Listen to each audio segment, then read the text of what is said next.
Hi, today we're going to talk about the very important but often overlooked process of validating your site. And what I mean by that is it's time for us to check your code.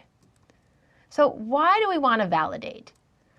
I like to call browsers the helicopter parents of programming. So a lot of times you're going to be writing up your code and then you'll stop and you'll check and it looks great, and then you write some more code and you stop and you check and it looks great. And by the sheer fact that it looks so good, you assume you must be right. But the problem is browsers are programmed to kind of look for your errors and fix them. The problem with this is that not all browsers fix things the same way.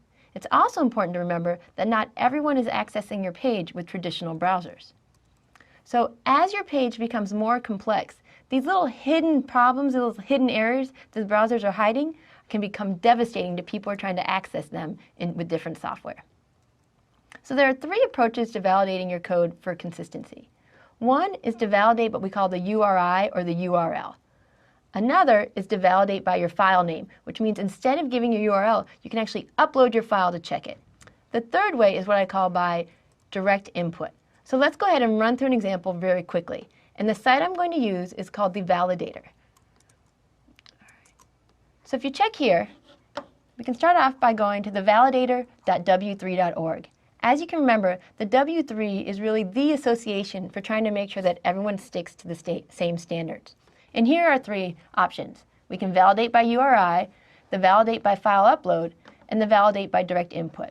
Now, this is a somewhat important choice because for some of you, you may not decide to buy a hosting system, in which case you can't actually give it your URL. You can't type in c://. It just doesn't work when you put anything that's specific to your computer. So instead, I'm going to show you an example of validate by direct input. All right? So let's start by looking at the page we're going to validate. Over here, I have my little picture of Asheville with the beach. And as you can see, it looks pretty good. You don't see any problems with it as you kind of go back and forth. But let's see what happens when I actually grab all this code. So if you want the shortcut, this works for almost everyone. I'm going to go ahead and do Control-A and Control-C.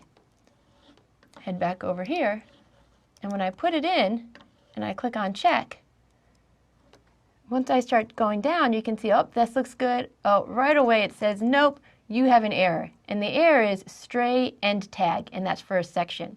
In most cases, the validators can kind of give you a clue as to which line you messed up on. So let's go back and check the code. When I go over here and I go down to line 25, oops, go up a little bit here. Nope, still nothing there. Got really long lines. Oh, the validator was right. As you can see, I accidentally put section twice. What I really meant was to have an end section here and a beginning section here. So let's go ahead and get rid of that. I will save. I will grab it all again. And let's try it by putting in new input. I'm actually going to refresh. Go back here. And let's see if I have better luck this time. Good, good. No errors or warnings to show, and it's going to go ahead and put my page back out there. So this is really just the simplest way to go in and make sure that the syntax of your code is correct. Now, I kind of gave you a really simple example where I only had one error. What typically is going to happen is that it's going to generate lots and lots of errors. And what I want to happen is make sure that you don't freak out when you see all of them. The reason is because error is what we call is propagate. The checker gets confused. When you see one error at the top, it kind of leads to a whole bunch of errors. So what you want to do is you always want to fix the first error that the validator saw. Once you fix that, there's a really good chance that the 52 errors it detected has now dropped down to 12 or 11. Now, there's also the chance that once you fix one error, it's going to be able to see that you had 20 or 30 more. But again, work on it step by step. If the error that the validator gives you isn't as clear as the one that I just saw, what you can do is search online and in the different forums, because I can assure you that other people have seen the same errors before. So what you want to do right now, actually let's go back here, is let's go ahead and try validate file by URI. Pick your favorite site and go ahead and type it in. I'm going to go ahead and put in, not my own because I'm pretty sure it validates. I will put in http www.umsi.umich.edu. So my boss can get mad at me when I show his site potentially doesn't validate. Well, right away you can see that it's going to find a lot of errors. no matter what site you put in, particularly if it's a very popular site, you're going to see that there are a lot of errors and that the sites don't validate. Let's make sure your sites are better than theirs. So it's one thing to validate for what we call syntax. It's another question to validate for what we call accessibility. Again, we've talked about how important it is to make sure that your sites are accessible to the greatest number of people. So one of the places you can go to check that is wave.webaim.org. And it's a site for you to go and validate your accessibility. So let's take a look at that one again. I go up here and I go to wave.webaccessibility. What you need to do here is you can't upload your code by file or just by the code itself. You need to put in a URL. So I'm going to go ahead and go to that same one we did before, which was the beaches, and put it in here.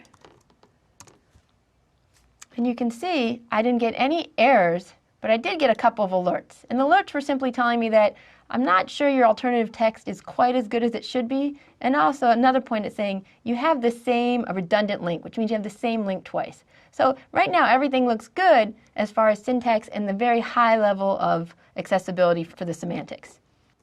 So one of the nice things about the accessibility validation is that it gives you an idea of things that you hadn't really thought about before, but the downfall is that it only works on hosted pages. So validated sites are always more robust and more accessible than those sites that don't validate. So as a coder, it's your job to make sure that you go to these different validation sites and fix your code to be up to standards.